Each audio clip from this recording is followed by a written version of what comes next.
Assalamualaikum warahmatullahi wabarakatuh. Hai para pencinta catur dan para caturmania, selamat datang kembali di Legenda Catur Dunia.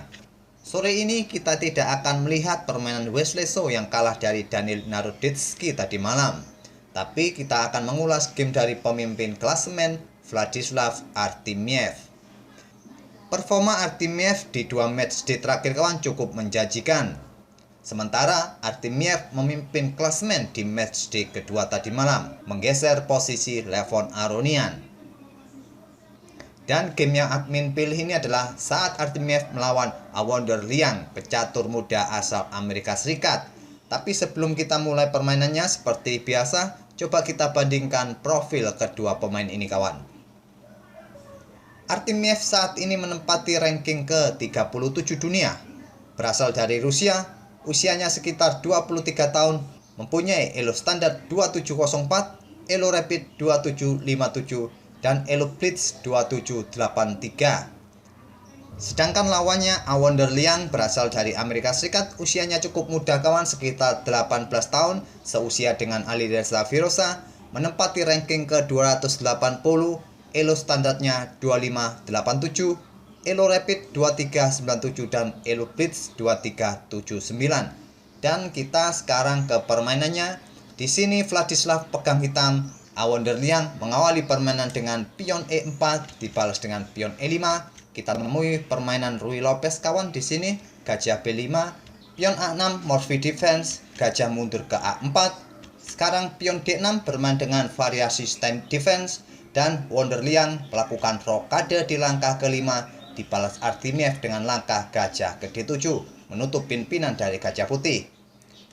Putih melanjutkan dengan pion C4 untuk memperkuat posisi kontrol di peta D5 ini kawan, dan juga mencegah pergerakan pion hitam yang didorong maju ke peta B5, dan juga mempersiapkan peta bagi gajah yang biasa ditempatkan di peta C2 atau menempatkan kuda di peta C3 agar pionnya tidak terjebak apabila kuda putih ini berkembang ke peta C3 ini kawan. Artemiev melanjutkan dengan pengembangan kuda G ke E7. Sekarang kuda putih berkembang ke C3. Pion G6 ingin Viacento gajah di peta G7 nanti, dibalas dengan pion D4 langsung ingin memecah peta pusat. Tantangan diterima, pion E pukul pion D4, tidak langsung dipukul balik. Di sini Awonder Liang melangkahkan kudanya ke D5, menantang pertukaran kuda. Tantangan diterima, kuda pukul kuda. Dan di sini kawan, ada dua game yang pernah memainkan variasi ini sebelumnya. Dua-duanya bermain dengan langkah gajah pukul kuda di peta C6. Dengan variasi ini dua-duanya memetik kemenangan. Tapi Awonder Liang memilih variasi yang lain, memukul kuda menggunakan pion C. Sebetulnya langkah terbaik adalah memukulnya menggunakan pion E. Ini adalah langkah terbaik. Tapi Awonder Liang tadi memilih memukul balik kuda hitam ini menggunakan pion C, memberikan ancaman bagi kuda di C6. Kuda lompat ke E5 dan kuda putih pukul pion di D4. Sekarang gajah hitam berkembang ke D7, persiapan rokade pendek, dibalas dengan langkah gajah mundur ke B3. Ini untuk menghindari pertukaran gajah peta terang dengan hitam di peta A4 tadi. Artemiev melanjutkan langkahnya dengan gajah ke B5 mengincar beteng. Tapi di sini Awonder Liang tidak memutuskan mengeliminasi gajah ini kawan. Dia memilih untuk memindahkan betengnya ke peta E1, dan sekarang Artemiev meluncurkan menterinya ke H4 mulai mendekati pertahanan putih. Barulah sekarang Awonder Liang pukul gajah di B5, dipukul balik oleh pion, selanjutnya pion H3 untuk mengontrol peta G4 agar kuda hitam ini tidak melakukan manuver ke peta G4 ini untuk memberikan dukungan bagi menterinya tadi kawan untuk melakukan skak pukul pion H2 ataupun pukul pion yang ada di peta F2. Dan hitam selanjutnya melakukan rokade pendek untuk mengamankan posisi raja, dibalas dengan langkah menteri ke C2 untuk mengancam atau mengincar pion yang ada di peta C7 ini.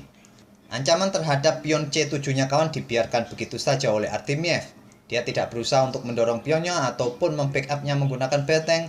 Dia memilih menggeser beteng F ke E8, dan begitu juga dengan Awonder Liang tidak mau pukul pion ini. Dia melanjutkan dengan langkah gajah berkembang ke petak D2. Kenapa putih tidak berani pukul pion ini kawan? Karena hitam akan leluasa menempatkan kudanya ke D3. Menyerang beteng juga pion F2. Jika beteng bergeser ke petak F1 kawan, menteri hitam akan pukul pion yang ada di petak E4. Atau juga jika beteng bergerak ke petak E2, maka beteng akan pukul pion yang ada di petak E4. Mungkin karena itulah sudah dikalkulasi oleh Awonder Liang kawan. Pada posisi ini dia melanjutkan langkah pengembangan gajah ke D2 dan menterinya masih tetap mengontrol petak D3. Artimiev melanjutkan dengan langkah beteng naik ke E7 melindungi pion, juga memberikan kesempatan mungkin betengnya ditumpuk nanti kawan di lajur E ini, dibalas Awonder Liang dengan pion F4. Langkah ini adalah langkah blunder, kesalahan fatal yang dilakukan oleh Awonder Liang.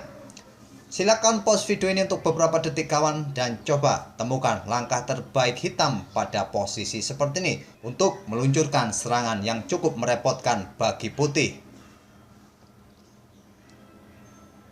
Apakah sudah ketemu? Apakah kalian menemukan langkah kuda ke peta F3 ini kawan dengan tempo skak? Jika kalian menemukan langkah ini, berarti elo kalian di atas 2500 kawan. Dan inilah yang dilakukan oleh Vladislav Artimiev melakukan pengorbanan kuda. Bila pengorbanan kuda hitam ini ditolak oleh putih kawan dengan melangkahkan rajanya ke peta H1, selanjutnya menteri hitam akan bergerak ke peta G3 memberikan ancaman skakmat di peta H2 nanti. Mau tidak mau pion pukul kuda dan selanjutnya akan jadi seperti ini kawan. Menteri pukul pion H3 skak, raja bergerak, menteri ke G3 skak, raja bergerak ke peta terang, dipukul lagi pion F3 skak, mungkin akan jadi seperti ini kawan.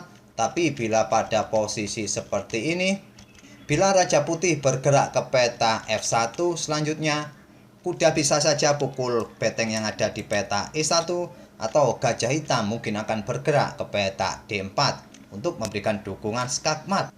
Setelah mungkin gajah memblokadenya di peta E3, kuda hitam bisa pukul beteng.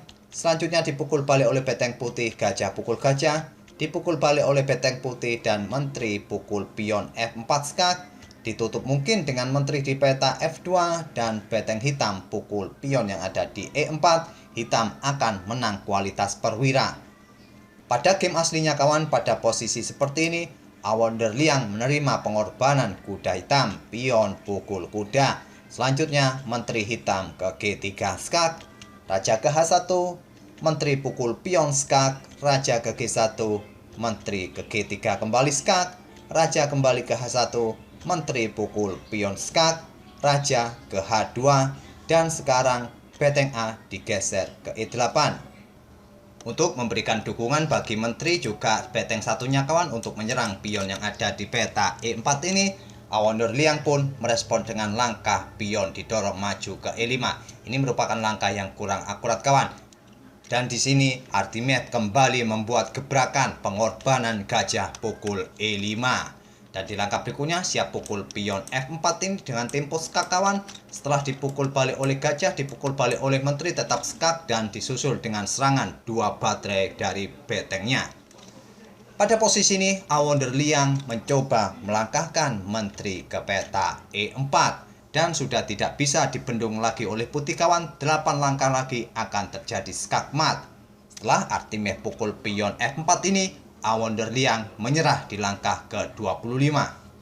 Ancamannya adalah 7 langkah lagi putih akan kena skakmat kawan.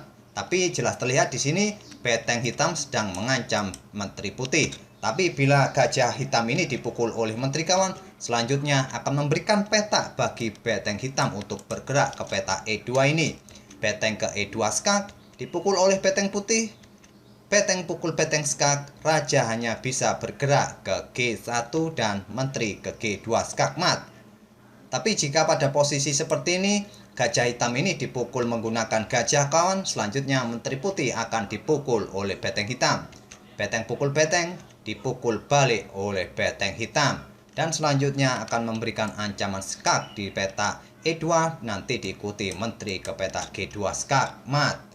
Tapi jika putih tetap saja mencoba dengan gajah di D1, selanjutnya menteri pukul gajah skak, raja ke G2, Beteng digeser ke E3 untuk memberikan dukungan skak di langkah-langkah berikutnya. Dan tetap saja kawan, sudah tidak bisa dihindari untuk skak mat.